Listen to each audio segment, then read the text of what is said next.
Hello, my dear friends. How are you? I hope you all are fine. Welcome to my channel Law Scholars and Legal Issues. I am Advocate Vanita. I am presenting here again with another important topic that is related to CRPC. In the last previous class of CRPC, we have already discussed about chapter 10 part A, जिसमें unlawful assemblies के regarding किस प्रकार से preventive action जो है लिए जा सकते हैं उसके रिगार्डिंग हमने कंसेप्ट को क्लियर कर लिया था। आज हम स्टार्ट कर रहे हैं part B, that is related to public nuisance, जो पब्लिक न्यूसेंस के बारे में बात करता है। पब्लिक न्यूसेंस क्या होता है? देखिए, ये जो प्रोविजंस हैं ये एक तरीके से टोर्ट और एक तरीके से एनवायरमेंट से रिलेटेड जो इश्यूज है उनके रिगार्डिंग प्रिवेंटिव मेजर की बात कर रहा है कि अभी मैटर कोर्ट में पहुंचा नहीं है, लेकिन डीएम, एसडीएम और कोई भी अदर एग्जीक्यूटिव है उसके पास पावर है कि वो कुछ टाइम तक उस समस्या को टाल सकता है, कंडीशनल ऑर्डर पास कर सकता है। मान लीजिए आपके घर के आसपास किसी ने एक फैक्ट्री लगा ली है, जो चिली होती है, मिर्च होती है, उसको ग्राइंड करने का सिस्टम शुरू हो रहा है, वो तैयार हो रहा है, पैकेजिंग हो रही है। लेकिन क्या है कि जब वो ग्राइंडिंग मशीन चलती है तो उसके शोर की वजह से आपको परेशानी हो सकती है। हो सकता है आपके घर में बच्चे जो स्टडी कर रहे हैं उनको परेशानी हो सकती है। इसके अलावा जो मिर्च है उसकी वजह से काफी व्यक्तियों को एलर्जी हो सकती है। तो इस प्रकार के जो न्यूसेंस क्रिएट हो रहा है, या मान लो किसी के घर का गंदा पानी जो है आपके घर के आगे इकट्ठा हो जाता है, इस प्रकार से न्यूसेंस क्रिएट हो रहा है जिससे बीमारी फैलने का डर हो सकता है। तो कुछ एक ऐसी कंडीशंस हैं जहां पर डीएम, एसडीएम के पास, एग्जीक्यूटिव मजिस्ट्रेट के पास पावर्स होती हैं जो उस न्यूसेंस को कुछ टाइम के लिए रिमूव कर देता है। तो देखिए क्या कुछ कह रहा है सेक्शन 133। अगर 133 का कोई ऑर्डर है, अगर वो पास किया जाता है और उस ऑर्डर को कोई डिसओबीडियंस करता है तो उसके रिगार्डिंग सेक्शन 188 जो है हमारा आईपीसी का, उसके तहत जो है पनिशमेंट का प्रोविजन भी है। सेक्शन 188 आईपीसी क्या बात करता है? सेक्शन 188 आईपीसी कहता है disobedience to order duly promulgated by public servant. Public servant ने कोई ऑर्डर दिया है, उसको आप डिसओबीडियंस कर रहे हो, उसके रिगार्डिंग जो है आपको पनिशमेंट भी हो सकती है। 133 से लेके 143 तक जो है पब्लिक न्यूसेंस का कंसेप्ट है। चलो देखते हैं क्या है। Conditional order for removal of nuisance, conditional order pass होगा। कौन पास करेगा इसे? द फर्स्ट इज डीएम, जो डिस्ट्रिक्ट मजिस्ट्रेट होता है, डीसी होता है, जिसे डीसी भी कहा जा सकता है, sub divisional SDM or any other executive magistrate जैसे कि तहसीलदार वगैरह, specially empowered in this behalf by state government के द्वारा, जिनको एम्पावर किया गया, पावर दी गई है। On receiving the report of police officer, या तो वो पुलिस ऑफिसर की कोई रिपोर्ट उनके पास आई है या कोई अदर इंफॉर्मेशन आई है जिसमें कुछ एविडेंसेस भी दिए गए हैं और उसको लगता है तो वो क्या कर सकता है? कंसीडर, उसको लगता है दैट एनी अनलॉफुल ऑब्स्ट्रक्शन और nuisance should be removed. Unlawful obstruction, गलत तरीके से कोई रुकावट आ रही है या कोई न्यूसेंस क्रिएट हो रहा है, should be removed from any public place, उसे क्या किया जाना चाहिए? रिमूव किया जाना चाहिए। कहां से? पब्लिक प्लेस से। और फ्रॉम एनी वे, किसी और जगह से, रिवर, चैनल, विच इज और may be lawfully used by public, जिसको लॉफुली पब्लिक द्वारा यूज किया जा रहा है, ऐसी जगह कोई न्यूसेंस क्रिएट हो रहा है, कोई अनलॉफुल ऑब्स्ट्रक्शन हो रहा है। मान लो नदी का पानी आ रहा है, उसको रास्ते में रोक लिया गया है, या कोई इस प्रकार का न्यूसेंस क्रिएट हो रहा है तो उसके रिगार्डिंग ऑर्डर दे सकता है।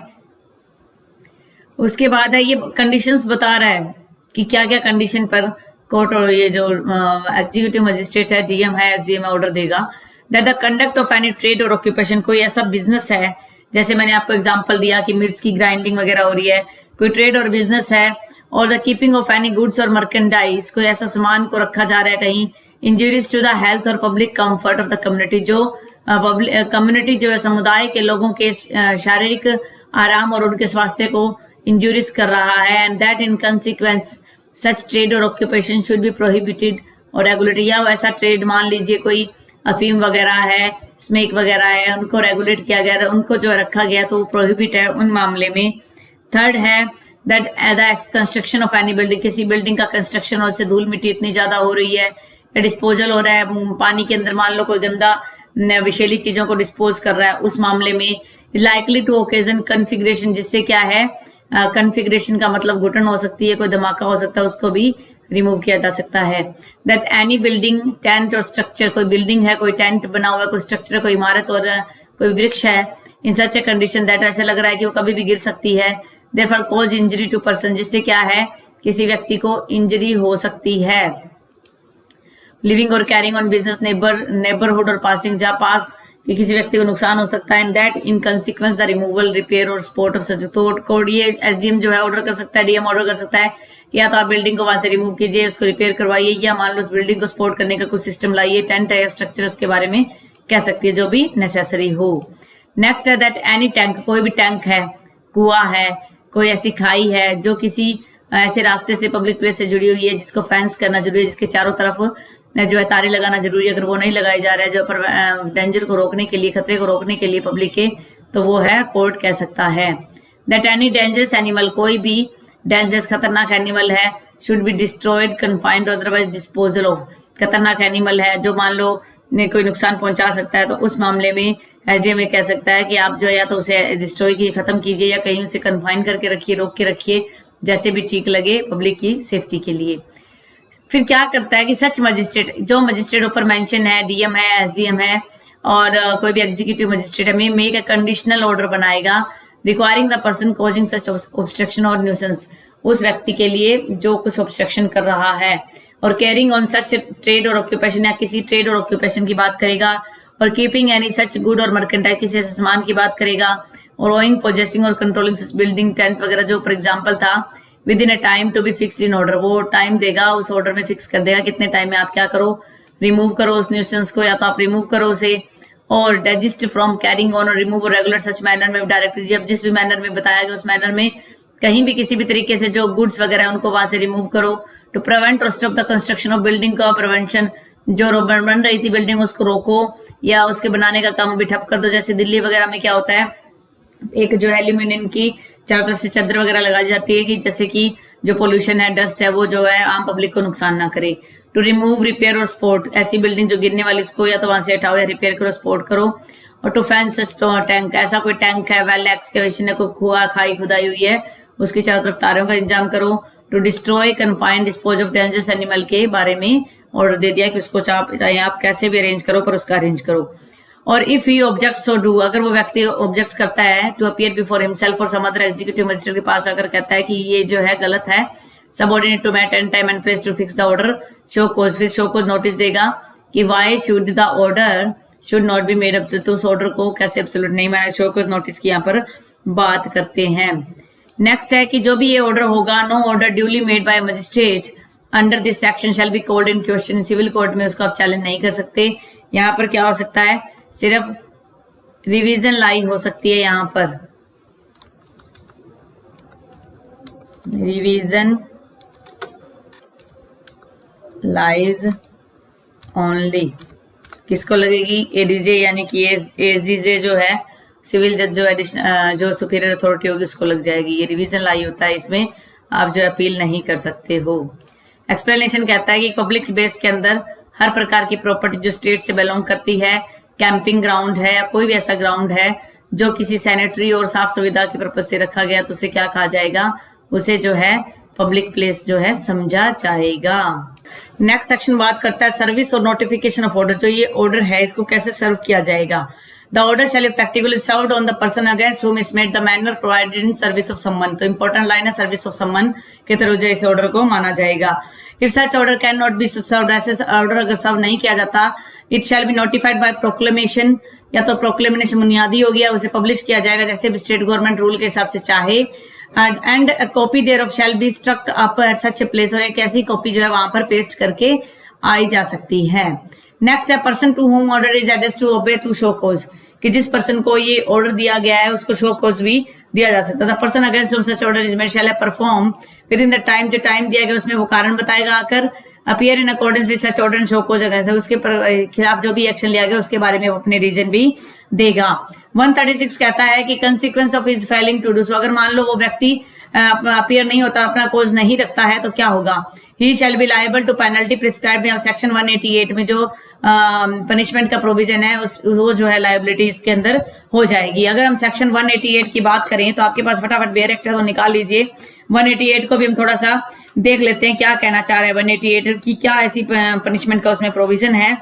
तो देखिए जब भी आप सीआरपीसी करें तो साथ में आपके पास आईपीसी भी होनी चाहिए। 188 कहता है कि disobedience to order duly promulgated by public servant. तो इसके अंदर जो पनिशमेंट की बात कर रही है वो 1 मंथ और 200 रुपए फाइन है। इसमें दो अलग अलग क्लोज दिए गए हैं, तो दोनों के हिसाब से अलग अलग प्रकार की जो पनिशमेंट का प्रोविजन दिया गया है। अगला हम बात करते हैं procedure where existence of public right is denied. ऐसा प्रोसीजर बताइए जहां किसी के पब्लिक राइट को डिनाई किया जा रहा है, उसके लिए क्या प्रोसीजर फॉलो किया जाएगा। तो इसमें देख लीजिए, इसमें क्या है कि इंक्वायरी हो सकती है। When an order is made under section 133 for the purpose of preventing obstruction, nuisance, danger or public in the use of any way, किसी भी रास्ते के लिए, रिवर के लिए, चैनल या प्लेस के लिए मजिस्ट्रेट क्या कर सकता है, shall on the appearance before him the person against whom the order, जिस व्यक्ति के अगेंस्ट ऑर्डर बना था उसको बुला सकता है। Question him as to whether he denies the existence की, क्या वो वहां पर उसे क्वेश्चन करेगा कि क्यों वो जो है क्या वो मना कर रहा है पब्लिक राइट और वे के बारे में। और उसके बाद क्या करेगा, proceeding under section 1 inquire the matter. और 138 की जो प्रोसीडिंग है वो प्रोसीडिंग फॉलो की जाएगी और उसे इंक्वायरी की बात करेगा। कौन बात करेगा, यहाँ पर डीएम बात करेगा। डीएम इंक्वायरी करता है। डीएम मतलब मजिस्ट्रेट वर्ड यूज किया गया, तो डीएम भी हो सकता है, एसडीएम भी हो सकता है, और जो भी 133 में अथॉरिटी थी तो वो जो है यहाँ पर इंक्वायरी करवा सकता है। इफ सच इंक्वायरी, अगर इंक्वायरी हो जाती है और उसमें लगता है कि there is any reliable evidence, और एक सही एविडेंस उसमें लग रहे हैं जिनको हम रिलायबल कर सकते हैं, एडमिसिबल भी मान सकते हैं, in support of such denial he shall stay the proceeding, वो क्या कर देगा, स्टे कर देगा प्रोसीडिंग का until the matter of the existence has been decided, जब तक कि कॉम्पिटेंट कोर्ट तक के द्वारा वो डिसाइड ना किया। If he finds that there evidence नहीं है तो वो क्या करेगा, प्रोसीड करेगा सेक्शन 138 में। अगर एविडेंसेस मिल जाते हैं तो प्रोसीडिंग को, इस प्रोसीडिंग को स्टे करेगा, जो कोर्ट की जो प्रोसीडिंग है उसके हिसाब से चलेगा। अदरवाइज जो है वो यहाँ पर 138 की प्रोसीडिंग को फॉलो कर लेगा। A person who has on being questioned by the magistrate under subsection 1 failed to deny the existence of a public right को deny कर रहा है therein referred to, or who having made such denial has failed to adduce reliable evidence in support thereof shall not in the subsequent proceeding permitted। तो उसके बाद जो है दोबारा प्रोसीडिंग के अंदर उसको किसी प्रकार का मौका नहीं दी जाएगा अगर वो मान लो फेल हो जाता है डिनाई करने से। अगला है प्रोसीजर वेरी अपीयर्स, अगर मान लो कोई व्यक्ति आ जाता है, शो कोज का जो है कारण, जो उसको कारण बताओ नोटिस दिया था उसका वो जवाब देने आता है। The person against an order under section 130 made appear in show cause against the order, the magistrate shall take evidence, magistrate क्या करेगा, एविडेंस ले लेगा, जैसे सम्मन केस में लिए जाते हैं। In the magistrate if the magistrate is satisfied that the order either as originally made to or subject to such notification as he consider necessary is reasonable and proper, the order shall be made absolute, जो order है वो absolute बन जाएगा। If the magistrate is not so satisfied no further proceeding, अगर magistrate satisfied नहीं है तो कोई फर्दर प्रोसीडिंग नहीं चलेगी। नेक्स्ट है power of magistrate to direct local investigation. Magistrate के पास पावर है कि लोकल इन्वेस्टिगेशन करवा सकता है और एक्सपर्ट की रिपोर्ट भी मांग सकता है। Magistrate may for the purpose of an inquiry के लिए क्या करेगा, डायरेक्ट करेगा लोकल इन्वेस्टिगेशन, जिस भी व्यक्ति को वो चाहे भेज सकता है, और सम्मन और एग्जामिन करेगा एक्सपर्ट को, एक्सपर्ट के द्वारा ने जो कुछ रिपोर्ट लाई उसका वो एग्जामिन भी वही करेगा। Power of magistrate to furnish written instructions where the magistrate direct a local investigation by any person, जब मजिस्ट्रेट ने डायरेक्ट किया लोकल पर्सन को इन्वेस्टिगेशन के लिए 139 में, द मजिस्ट्रेट क्या करेगा, furnish such person with such written instructions देगा और declare by whom the whole or any part necessary expenses of local investigation के जो एक्सपेंसेस है वो पे करने के लिए कहेगा। The report of such person may be read as evidence, जो रिपोर्ट है उस व्यक्ति की वो एविडेंस में ली जाएगी। Where the magistrate summons and examine expert, जहां पर मजिस्ट्रेट जो है किसी भी एग्जामिन एक्सपर्ट को भेजा गया था मान लीजिए और उसको एग्जामिन करता है अंडर सेक्शन 139 में, मजिस्ट्रेट क्या करेगा, ये भी डायरेक्ट कर सकता है कि कॉस्ट जो है सम्मनिंग और एग्जामिनेशन की पे की जाएंगी। अब नेक्स्ट प्रोविजन है, ये इतना इंपॉर्टेंट नहीं है लेकिन हमें पढ़ना है क्योंकि प्री में कोई पता नहीं कहां से क्या उठा लिया जाए। मेंस के पॉइंट ऑफ व्यू से इतना इंपॉर्टेंट मुझे नहीं लगा, मेन के पॉइंट ऑफ व्यू से 133 पूछा नहीं जाएगा मेरे के अकॉर्डिंग, लेकिन फिर भी हमें पढ़ लेना चाहिए। Procedure on order being made absolute and consequences, अगर मान लो एक ऑर्डर फाइनल कर दिया गया और उसको ओबे नहीं किया गया, उसको माना नहीं गया, तो क्या उसमें आगे कंसीक्वेंसेस होंगे, क्या उसके परिणाम होंगे। तो नॉर्मल सा है, ज्यादा कुछ जाने की जरूरत नहीं है कि परिणाम क्या होंगे। सेक्शन 188 आईपीसी के तहत जो उनको पनिशमेंट मिलेगी, if such act is not perform within the time fix में, अगर वो एक्ट नहीं किया गया जो ऑर्डर दिया गया था मजिस्ट्रेट के द्वारा कि आप बिल्डिंग को हटाइए या कुछ कीजिए, तो अगर वो नहीं किया जाता है, the magistrate may cause it to be performed and may recover the cost, उसके बाद कॉस्ट जो मजिस्ट्रेट रिकवर करेगा कॉस्ट को either by sale of in building, या तो बिल्डिंग को सेल करेगा, गुड्स को सेल करेगा, कोई भी प्रॉपर्टी जो उसमें ऑर्डर में थी, और distress and sale of any immovable property, और या करेगा कॉस्ट करने के लिए नॉर्मल सी such properties without such jurisdiction, jurisdiction में नहीं है तो उसको अटैच करने की बात करेगा और फिर उसको सेल करने की बात करेगा। No suit shall lie in respect of anything in good faith में, अगर गुड फेथ में कोई काम किया गया है मजिस्ट्रेट के द्वारा तो उसके अगेंस्ट कोई सूट फाइल नहीं हो सकता। 142 इंजंक्शन पेंडिंग इंक्वायरी, कोई अभी तक इंक्वायरी पेंडिंग है लेकिन उसमें भी इंजंक्शन ग्रांट करना, ये एंसिलरी रिलीफ आप कह सकते हो। If a magistrate making an order under section 133 consider that immediate measure should be taken to prevent imminent danger or injury, लगता है कि imminent danger है और इंजरी हो सकती है सीरियस काइंड की, तो उसको रोकने के लिए क्या करेगा, मेजर्स ले सकता है। He may issue such an injunction order कर सकता है against whom the order was made, जिसके खिलाफ जो ऑर्डर लाया गया था, as is required to obviate to prevent such danger or injury pending the determination of the matter, फिर उसमें वही एक इंजंक्शन दे देगा।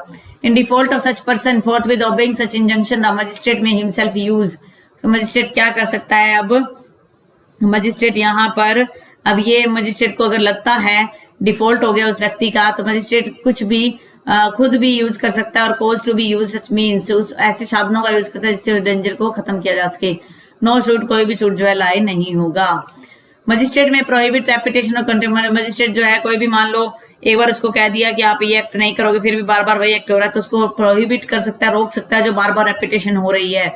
DM or SDM or any other executive magistrate empowered by the state government or the district magistrate in this behalf में order any person not to repeat, order कर सकता है कि आप बार बार इसे रिपीट नहीं करोगे अदरवाइज जो है आपको उसमें पनिशमेंट का प्रोविजन हो जाएगा।